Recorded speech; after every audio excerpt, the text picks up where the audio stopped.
लोकसभा में बोलते हुए अमित शाह ने कहा कि जम्मू कश्मीर में परंपराएं बदल रही है। पहले यहाँ सिर्फ 3 परिवारों के लोग राज किया करते थे, अब यहाँ के सामान्य लोग शासन करेंगे। गृह मंत्री ने कहा कि किसके दबाव में धारा 370 को इतने दिनों तक बनाए रखा गया। अमित शाह ने कहा कि इस देश में 2 निशान, 2 विधान और 2 प्रधान नहीं रहेंगे। ये हमारा वादा था, 1950 से वादा था और नरेंद्र मोदी की सरकार आते ही हमने इसे पूरा कर दिया। गृह मंत्री ने कहा कि अभी जम्मू कश्मीर में पंचायत के चुनाव हुए, कोई गोली नहीं चली। आज जो लोग ग्राम प्रधान और पंचायत के लिए चुने गए हैं, कल वही राज्य में एमएलए बनेंगे। कैमरा पर्सन शशिपाल के साथ अभिनंदन भारद्वाज की रिपोर्ट, एएनबी न्यूज। आए दिन रोजाना सड़क हादसों की खबर सुनने को मिलती है। वहीं यूपी के कन्नौज में इतना बड़ा हादसा हुआ कि एक ही परिवार के 6 लोगों की मौत हो गई। दरअसल लखनऊ आगरा एक्सप्रेसवे पर हुए हादसे में एक ही परिवार के 6 लोगों की मौत की खबर है। घटना की सूचना मिलते ही मौके पर पहुंची पुलिस ने और शव को कब्जे में लेकर मेडिकल कॉलेज में रखवा दिया है। बता दें कि ये परिवार लखनऊ से मेहंदीपुर बालाजी के दर्शन करने के लिए जा रहा था, जिसके बाद परिवार की गाड़ी इलाके में एक्सप्रेसवे पर खड़े एक ट्रक से टकरा गई। हादसा इतना भयानक था कि गाड़ी में मौजूद 6 लोगों को अपनी जान गंवानी पड़ी। बताया ये भी जा रहा है कि कार काफी तेजी स्पीड में जा रही थी। एक्सप्रेसवे पर घने कोहरे की वजह से ये बड़ा हादसा हुआ है। एक फोर्ड इको स्पोर्ट गाड़ी ट्रक में पीछे से टकरा गई, जिससे गाड़ी में सवार 6 लोगों की मृत्यु हो गई है। गाड़ी की हालत देखने पर ऐसा प्रतीत हो रहा है कि गाड़ी बहुत ही तेज गति से चल रही थी, जिस कारण वह अनियंत्रित होकर ट्रक से टकरा गई। हर साल घने कोहरे की वजह से लोगों को अपनी जान गंवानी पड़ती है। इसमें सबसे बड़ी बात यह है कि आप गाड़ी धीमी गति से चलाएं। इसमें आप और आपका परिवार सुरक्षित रहेगा। कैमरामैन शशिपाल के साथ सुमन पाल की रिपोर्ट। आज लोकसभा में बजट सत्र के पहले चरण का आखिरी दिन, जिस दौरान वित्त मंत्री निर्मला सीतारमण ने बजट पर हुई चर्चा पर जवाब दिया, साथ ही कांग्रेस पर जमकर निशाना साधा। वित्त मंत्री निर्मला सीतारमण ने लोकसभा में कहा कि हमारी क्रोनी आम जनता है, हमारी क्रोनी वो जनता है जिन्हें पीएम मोदी पर विश्वास है। हम किसी दामाद के लिए काम नहीं करते हैं। राहुल गांधी पर हमला करते हुए उन्होंने कहा कि कांग्रेस हम दो हमारे दो पर चल रही है। राहुल गांधी ने लोकतांत्रिक मूल्यों को तोड़ा है। इसके साथ ही निर्मला सीतारमण ने साफ तौर पर राहुल गांधी से पूछा कि वो बताए आखिर कानूनों में कमी क्या है। इसके साथ ही वित्त मंत्री ने राहुल गांधी और कांग्रेस पर किसानों को गुमराह करने का आरोप लगाया। कैमरामैन शशिपाल के साथ मैं हिमांशी अरोड़ा। लगातार सरकारी तेल कंपनियों की ओर से पेट्रोल और डीजल के दाम कई ज्यादा बढ़ाए जा रहे हैं। वहीं आज 5वां दिन है जब पेट्रोल और डीजल के दाम बढ़ गए हैं। वहीं आपको बता दें कि 29 से 30 पैसे तक बढ़े हैं। वहीं दिल्ली और मुंबई की बात करें तो पेट्रोल की कीमत अब तक के उच्चतम स्तर पर पहुंच गई है। पेट्रोल और डीजल की कीमतें बुधवार को देश में नई ऊंचाइयों पर पहुंच गई। दोनों ईंधनों की कीमत में लगातार तीसरे दिन वृद्धि हुई। वहीं बता दें आपको कि पेट्रोल के दाम में 30 पैसे और डीजल में 38 पैसे प्रति लीटर की बढ़ोतरी हुई। पेट्रोल डीजल की कीमतें नित्य प्रतिदिन नया रिकॉर्ड बना रही है और इन दोनों के दामों में लगातार 5वें दिन शनिवार को भी बढ़ोतरी हुई है। पेट्रोल में 38 पैसे तो डीजल में 30 पैसे प्रति लीटर की वृद्धि की गई और इससे पेट्रोल डीजल में दिल्ली में 88.44 रुपए और मुंबई में 94.93 रुपए हो गया। वहीं लगातार पेट्रोल और डीजल बढ़ने से आम जन काफी ज्यादा परेशानियों में दिखाई दे रहा है। अब देखना ये है कि आम जन इसको किस तरीके से देखता है। कैमरामैन शशिपाल के साथ साधना बत्रा की रिपोर्ट। हरियाणा में ग्राम पंचायतों के चुनाव अब टाल दिए गए हैं। अपने निर्धारित समय पर यह चुनाव नहीं होंगे। एसीएस अमित झा के द्वारा जारी आदेश के अनुसार 23 फरवरी से जो कि पंचायतों का कार्यकाल खत्म हो रहा है, उसके बाद तमाम जो अधिकार हैं वो जिला लेवल के अधिकारियों के पास चले जाएंगे। इसके कई कारण भी जो सामने आए हैं। 200 के करीब जो नई ग्राम पंचायतों का गठन होना है, वहीं वार्डबंदी का कार्य पूरा नहीं हुआ, वहीं जो किसान आंदोलन जो है प्रदेश में जोरों पर है। तो इस ऐसी स्थिति में सरकार जो है किसी भी टकराव की स्थिति से बचना चाहेगी। वहीं बात करें पिछले चुनावों की, तो पंचायती जो पिछले चुनाव थे वो 6 माह की देरी में हुए थे। अब ये देखना होगा कि इन चुनावों में कितना समय लगेगा, ये समय ही निर्धारित करेगा। कैमरामैन करमवीर वालिया के साथ ANV न्यूज के लिए अभिषेक तक्षक, चंडीगढ़। पालघर जिले के तारापुर औद्योगिक क्षेत्र का ये नज़ारा है, जहाँ पे आप देख सकते हैं कि कंपनियों के बाहर किस तरह से रोड पे ट्रक खड़े कर दिए जाते हैं। कंपनी इस ओर कोई ध्यान नहीं देती है। क्या कंपनी इसके लिए जिम्मेदार नहीं? आज सवेरे ही जिंदल कंपनी के सामने एक युवक की दर्दनाक मौत हो गई, जिसमें ट्रक उस चालक के ऊपर से निकलता हुआ चला गया और वो चालक की घटनास्थल पर ही मौत हो गई। वो व्यक्ति पेट्रोल भरा कर पेट्रोल पंप से बाहर ही निकला था, लेकिन ट्रक इसी तरह से सड़कों पे पार्क थे और उसी में उसकी दर्दनाक मौत हो गई। यहाँ पर पुलिस कार्रवाई तो करती है, लेकिन कभी कभार ही कार्रवाई हो पाती है। रोजाना पुलिस को कार्रवाई करना भी काफ़ी कठिन सा दिखाई दे रहा है। तारापुर औद्योगिक क्षेत्र के ऐसे कई नज़ारे हैं जहाँ हम दिखाएंगे कि साइकिलों का भी पार्किंग रोड पे की जाती है, जिसके लिए कंपनी पूरी तरह से जिम्मेदार है। तारापुर औद्योगिक क्षेत्र का नियम है कि 10% जगह उनकी साइकिल पार्किंग के लिए, मोटरसाइकिल पार्किंग के लिए, कार पार्किंग के लिए रखनी चाहिए, लेकिन कंपनियां ऐसी ज़मीन आवंटित नहीं करके उस क्षेत्र को अपने उत्पादन क्षेत्र में इस्तेमाल करती हैं। आप यहाँ पे सड़क पे खड़े हैं, सड़क के बीचों बीच खड़े हैं, यहाँ पे जाने आने वाले को तकलीफ हो रही है, आप क्यों खड़े यहाँ पे? अभी आए हैं सर जी हम गाड़ी कर लेके, और यहाँ का थोड़ा सा माल था वो माल उतार दिया, अभी रिसीविंग लेना और थोड़ा किराया लेना, उसके लिए खड़े हैं जी। अभी थोड़ी देर में वो नहीं, लेकिन सड़क पे खड़ा रहना तो गलत है ना, इस तरह से बाकी गाड़ियों को आने जाने में तकलीफ हो रही है। तो उसको साइड दे तो रहे हैं सर जी हम। नहीं, साइड कहाँ दे रहा, बीच में खड़े हैं ना, देखिए ना आप खड़े हैं बीच में, आजू बाजू गाड़ी जा रही है, यहाँ से तकलीफ हो रही है उनको। तो रास्ता तो छोड़ ही रखा हमने गाड़ी आने जाने के लिए। नहीं, तब बीच पे खड़े, ये सही है गलत है? नहीं गलत है, सही तो नहीं है। लेकिन MIDC के अधिकारी, सिर्फ रिश्वतखोर अधिकारी यहाँ पे इस तरह के मामले को बना देते हैं और कंपनियों को सहयोग करते हैं। कैमरामैन विनय के साथ अशद शेख, ANV बोईसर।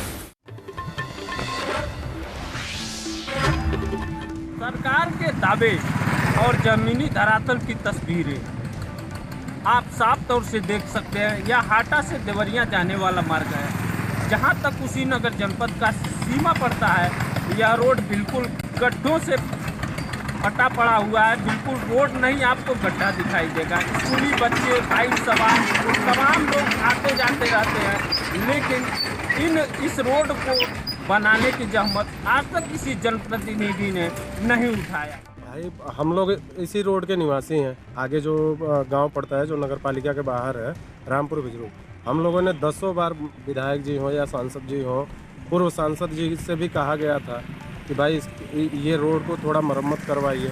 मरम्मत के नाम पे खाली वैसे मतलब गिट्टी उट्टी डाल के और ऊपर से थोड़ा हल्का फुल्का दामर लगा देते हैं, बाकी वो सब वैसे का वैसा ही पड़ा रहता है। अब मान लीजिए इस पर अभी कितना 4-5 दिन पहले मेरे गांव के बंदे जा रहे थे रात को, वो गाड़ी से गिर गए, उनका पैर फ्रैक्चर हो गया। लमसम इस पे एक्सीडेंट तो इतना हुआ है, कम से कम आपको बता दें 50-60 एक्सीडेंट हुआ है, जिसमें ऑन द स्पॉट लोग मर गए। अब देखना यह है कि इस रोड की दशा सुधरती है या गड्ढा युक्त ही रहती है। Govind Patel, ANV news, Kushinagar. आपको बता दें कल मथुरा में उत्तर प्रदेश के मुख्यमंत्री योगी आदित्यनाथ का दौरा है और कल करीब 11 बजे उत्तर प्रदेश के मुख्यमंत्री वृंदावन पहुंचेंगे और कुंभ मेले का उद्घाटन भी करेंगे। वहीं मथुरा प्रशासन के द्वारा इसको लेकर सारी तैयारियां कर ली गई हैं और कल 11 बजे माननीय मुख्यमंत्री महोदय बांके बिहारी मंदिर भी पहुंचेंगे, वहां पूजा अर्चना करेंगे और साधु संतों के साथ बैठक करेंगे। पूर्व वैष्णव बैठक 2021 का अब शुभारंभ होने ही वाला है और 1.5 महीने तक लगातार ये आयोजन चलेगा। सभी संबंधित विभागों के द्वारा लगभग अपनी सारी तैयारियां पूर्ण कर ली गई हैं। यहाँ पर प्रत्येक दिन सांस्कृतिक कार्यक्रम 40 दिन तक रहेंगे संस्कृति विभाग के द्वारा। इसके अतिरिक्त हमारे यहाँ पर एक संस्कृति ग्राम की प्रदर्शनियाँ लगी हैं, जिसमें ब्रज क्षेत्र और विभिन्न जो हमारी सांस्कृतिक धरोहरें हैं उनके बारे में प्रेजेंटेशंस और स्टॉल्स रहेंगे, जिनको यहाँ पर आने वाले श्रद्धालु और दर्शनार्थी उनका अवलोकन कर सकते हैं। यहाँ पर रहने वाले साधु संत और समाज के जो और श्रद्धालु दर्शनार्थी लोग हैं, उन सभी के लिए विभिन्न व्यवस्थाएं कराई गई हैं। और मथुरा प्रशासन के साथ भी बैठक की जाएगी और आगे की तैयारियां की जाएगी। मथुरा से रिंकू शर्मा, ANB न्यूज। देश के प्रधानमंत्री नरेंद्र मोदी जी की योजना को कुछ अधिकारी पलीता लगाते नजर आ रहे हैं।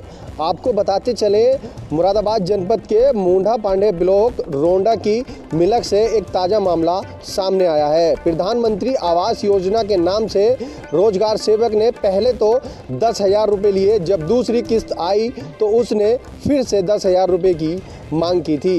पीड़ित महिला ने लिखित रूप से अधिकारियों को शिकायत की है और मदद की गुहार लगाई है, लेकिन मुंडा पांडे ब्लॉक के अधिकारी प्रधानमंत्री आवास योजना के नाम से पलीता लगाने से बाज नहीं आ रहे हैं और 10,000 रुपये की रिश्वत मांग रहे हैं, जिसमें पीड़ित महिला का कहना है कि पहले तो मुझसे 10,000 रुपये ले लिए गए थे, फिर बाद में किस्त आने के बाद भी 10,000 रुपये की रोजगार सेवक द्वारा मांग की गई थी, जिसमें मैंने अब मुरादाबाद के आला अधिकारियों को लिखित रूप से शिकायत की है और मदद की गुहार लगाई है। तो आपसे 10,000 रुपये ले लिए, किसने ले लिए आपके आवास के नाम पे? मैंने, उमेश ने। कौन है उमेश? जाटुआ में। कहाँ के रहने वाले हैं? रोंडा। रोंडा। आपका गांव कौन सा है? ये मिला। कहाँ पे लगती है? रोंडा में लगती है। तो किसके नाम से लिए हैं पैसे 10,000 रुपये? उन्होंने 10,000 रुपये का भी ये जाने हैं वापस जाने हैं। किसे जाने हैं वापसी? उन्होंने कोई बताया? सेक्रेटरी को जाने हैं। सेक्रेटरी बता रहे। अच्छा, कब का मामला है ये? कब लिए थे पैसे आपसे? ये लेकर गए 2 बृहस्पति काम है। तो आपने इसकी शिकायत किसी अधिकारी से की है? किसी जिला स्तर पर किसी से की शिकायत नहीं की? ना। अब देखने वाली बात यह होगी, जो देश के प्रधानमंत्री नरेंद्र मोदी जी ने प्रधानमंत्री आवास योजना के नाम से गरीब सहायक परिवारों को आवास दिलाने की योजना चलाई थी, उसमें ही कुछ मुरादाबाद के जनपद के अधिकारी पलीता लगाते नजर आ रहे हैं। अब उन अधिकारियों पे क्या कार्रवाई होगी जिन्होंने ये 10,000 रुपये आवास योजना के नाम से लिए हैं। ANB news, Bajid Ali, Moradabad. मुंबई से सटे मीरा रोड में करीब 1 महीने से रोड सेफ्टी डे मनाया जा रहा है। आप देख पा रहे हैं कि लगातार जो है मुंबई ट्रैफिक पुलिस सहित तमाम वो जो पदाधिकारी हैं वो लगातार रोड पर चलकर लोगों को सेफ्टी को लेकर अवेयर कर रहे हैं। आप देख पा रहे हैं कि ये गाड़ी है, इसमें तमाम तरह के हेलमेट लगाए गए हैं। ये हेलमेट कई शोभा के लिए नहीं बल्कि इसलिए लगाए गए हैं कि लोग हेलमेट का महत्व समझे और उसको जाने। ऐसे में मुंबई में जब लोग सुरक्षा के तहत रोड पर निकलते हैं तो किस तरह की उनको सुरक्षा का खासा ख्याल रखा जाए, इसकी जिम्मेदारी लगातार RTO विभाग से लेकर ट्रैफिक पुलिस रखती है। ट्रैफिक पुलिस आए दिन रोजाना लोगों को अवेयर करती है कि किस तरह से रोड पे चलते समय ट्रैफिक नियमों का पालन करते हुए अपनी सुरक्षा के लिए हेलमेट लगाए, न कि फाइन से बचने के लिए। लेकिन अक्सर देखा जाता है कि लोग फाइन से बचने के लिए जो है हेलमेट लगाते हैं, लेकिन जैसे ही ट्रैफिक पुलिस उनसे दूर होती है अपने हेलमेट को निकाल देते हैं। उसको लेकर मोशेष चिन्नप्पा फाउंडेशन द्वारा लगातार ये अवेयर किया जा रहा है कि आपको हेलमेट पहनना क्यों जरूरी है। और ऐसे में जब पूरे देश में वैलेंटाइन डे मनाया जा रहा हो, अपने कपल्स को लोग तमाम तरह के गिफ्ट देते हैं, चाहे वो चॉकलेट जो चाहे टेडी बियर हो, तमाम गिफ्ट देते हैं, लेकिन लोग हेलमेट कोई नहीं देता है।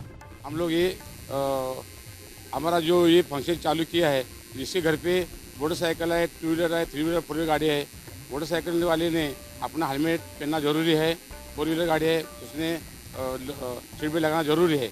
ये लगाना जरूरी है, नहीं लगाएगा तो क्या होता है, बड़ा अच्छा हो जाएगा तो पूरा परिवार तो दुखी हो जाएगा, रोड पे आ जाएगा। इसके लिए हम ये जन जागृति चालू किया है। अरे हमारे 32वें रक्षा सुरक्षा अभियान में सब मीरा भाईंदर की सब संस्था ही शामिल हुआ है।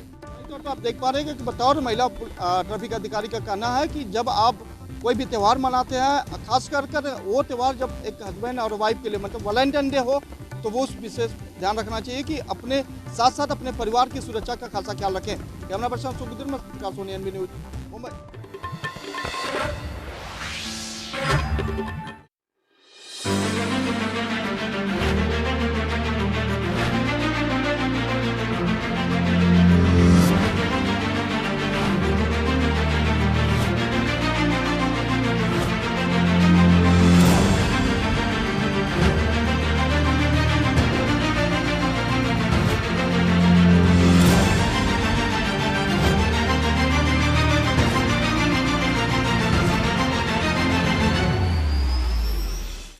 क्या आप दुबले पतले कमजोर हैं, आपकी सेहत नहीं बनती, भूख कम लगती है, वजन नहीं बढ़ता।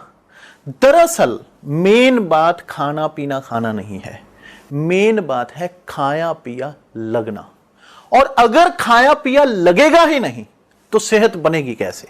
इसलिए हमारी संस्था सन्यासी आयुर्वेदा ने एक ऐसी दवा बनाई है जो कि आपके पाचन तंत्र को, आपके लीवर सिस्टम को ठीक करने का काम करती है, ताकि आप जो भी खाएं उसका पूरे का पूरा निचोड़ आपके शरीर को लगे, आपकी भूख बढ़े, खाया पिया सही से लगे, नया खून बने, हड्डियों में जान आए, वजन बढ़े, ताकत बढ़े, चेहरे पर नूर आए और आप मोटे तगड़े खूबसूरत पर्सनैलिटी के मालिक बन जाएं।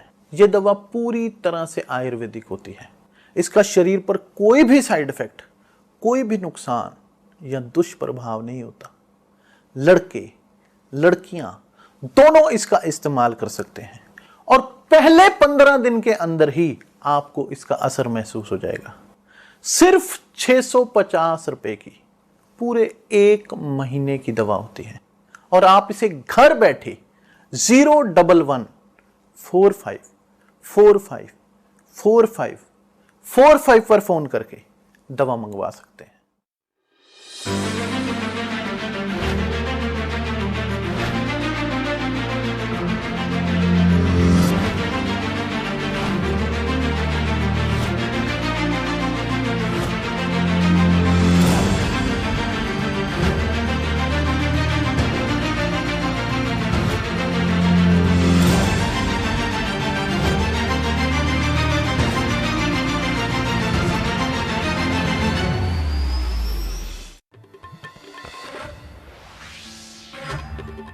हम इस समय मौजूद हैं मां मंगला काली मंदिर में, जहां पे एक बहुत प्राचीन मंदिर है। ये औरैया जनपद से 2 किलोमीटर बहड़ी इलाका में स्थित है। हमारे साथ में मंदिर के पुजारी हैं, हम इनसे बात करते हैं। ये जो मंगला काली मंदिर है, ये मतलब कहाँ के लोग यहाँ पे दर्शन करने आते हैं और कितना पुराना मंदिर है, क्या इतिहास है इसका? इसका मान लो ये तो पुराना तो 1857 तक का इसका इतिहास मिला है।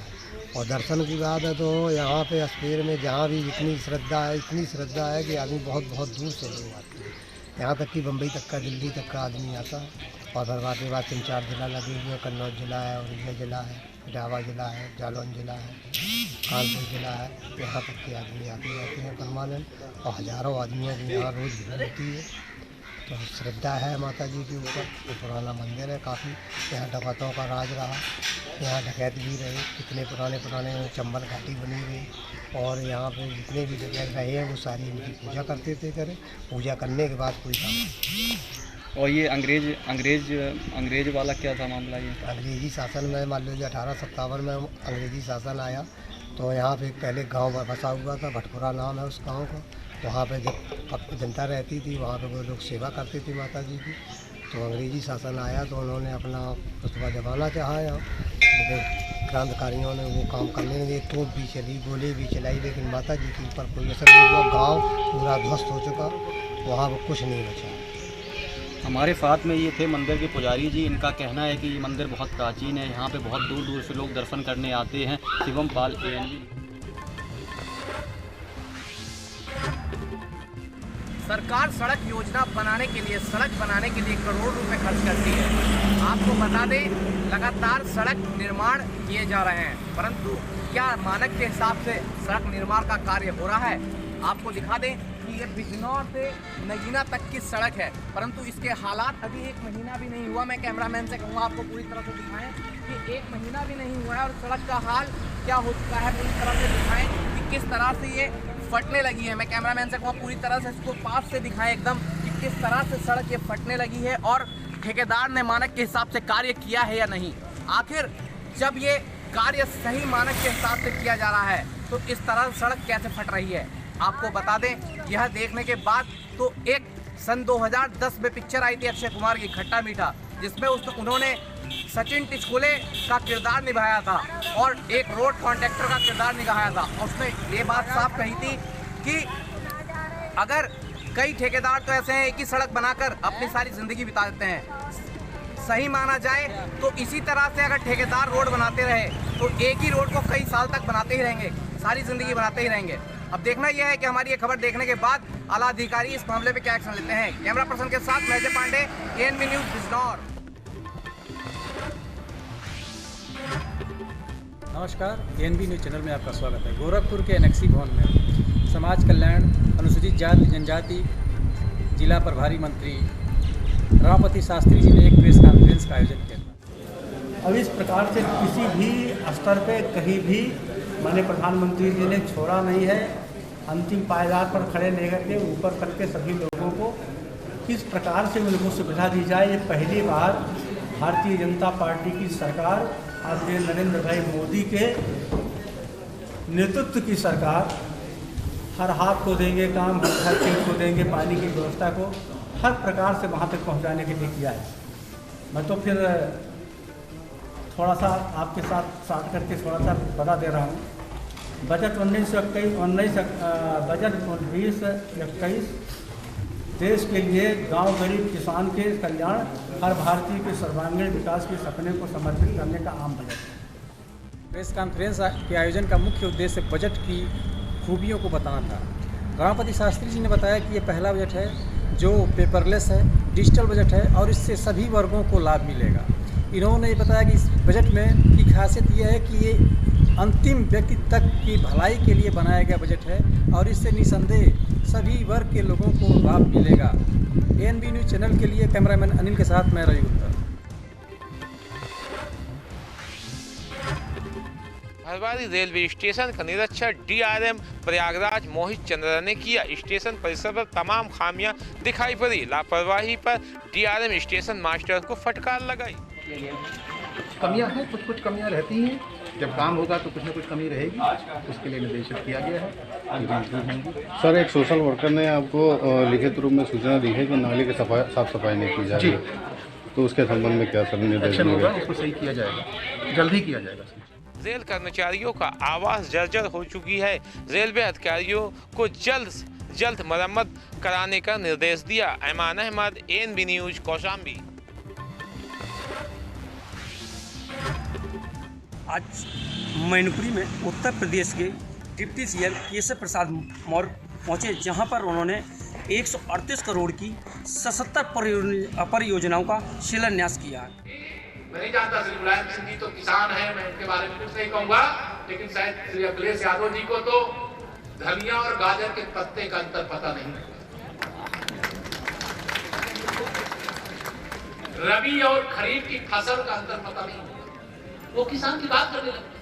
मेरे भाई, जरा इस देश के किसानों की दशा सुधारने के लिए, मैं जानता हूँ आप मोदी जी का समर्थन नहीं करोगे। विपक्षियों पर निशाना साधते हुए उन्होंने कहा कि किसान के विरोध में कभी भाजपा नहीं है, उनके हितैषी है, हमेशा किसानों के साथ खड़ी है। वहीं डिप्टी सीएम ने यह भी कहा, आने वाले न्याय पंचायत के चुनावों में भ्रष्टाचार खत्म करेगी। मैनपुरी से एएनबी न्यूज के लिए रजनीकांत तिवारी।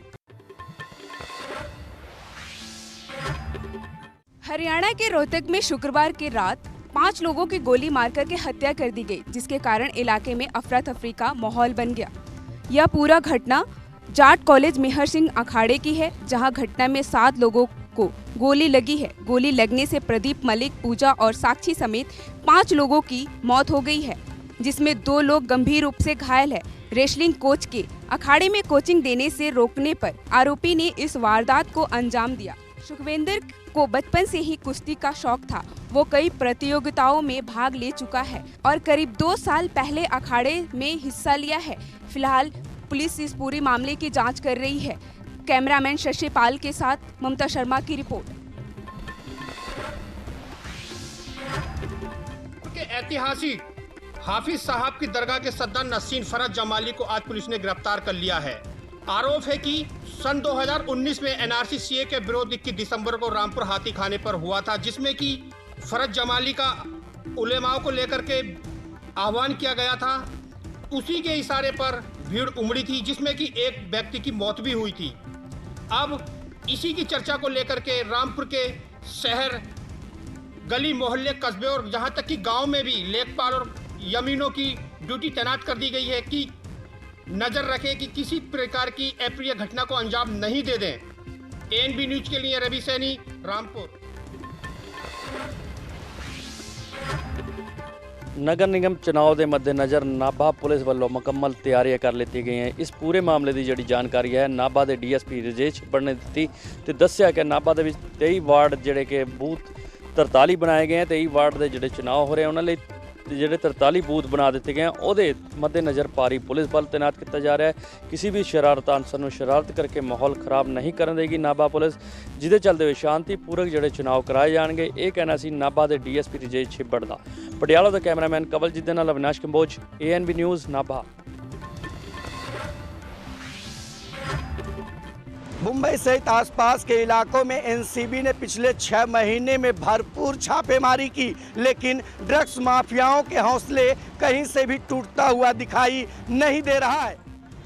एएनसी के घाटकोपर यूनिट ने एएनसी के डीसीपी है दत्ता नलावड़े, इंस्पेक्टर लता सुतार और उनकी जो पूरी टीम है, उन्होंने वहाँ पर ट्रैप लगा के कल शाम 5 बजे के दरमियान एक आइशर टेम्पो पकड़ा है। उस आइशर टेम्पो में 1800 किलो का मैरिजुआना जब्त किया है, जिसकी कीमत रफली 3.5 करोड़ आंकी जाती है। इनका मोडस जो था, इसमें एक यादव करके बंदा पकड़ा है और सोनूले करके पकड़ा है। इनका मोडस जो था वो बहुत डिस्क्रीट और बहुत ही नायाब था, जिसमें ताजा मामला मुंबई के घाटकोपर का है, जहां पर पकड़े गए आरोपियों के पास से 3 करोड़ 35 लाख रुपए के ड्रग्स बरामद हुए हैं और पुलिस बारीकी से इस मामले की जांच कर रही है कि इन आरोपियों के तार किन किन राज्यों से जुड़े हुए हैं। आपको बताएं कि एनसीबी ने पिछले 6 महीने में ड्रग्स मामले में जो छापेमारी की है, उसमें 65 आरोपी हवालात की हवा खा रहे हैं, जबकि 15 करोड़ 15 लाख 35 हजार रुपए के ड्रग्स बरामद हुए हैं। समय रहते महाराष्ट्र सरकार अगर मुंबई में ड्रग्स मामले में कोई कानून नहीं बनाता है तो स्थिति और भी खराब होगी, क्योंकि लगातार छापेमारी के बावजूद भी ड्रग्स माफियाओं के हौसले नहीं टूट रहे। ANB न्यूज के लिए मुंबई से सूरज के साथ मुरारी सिंह।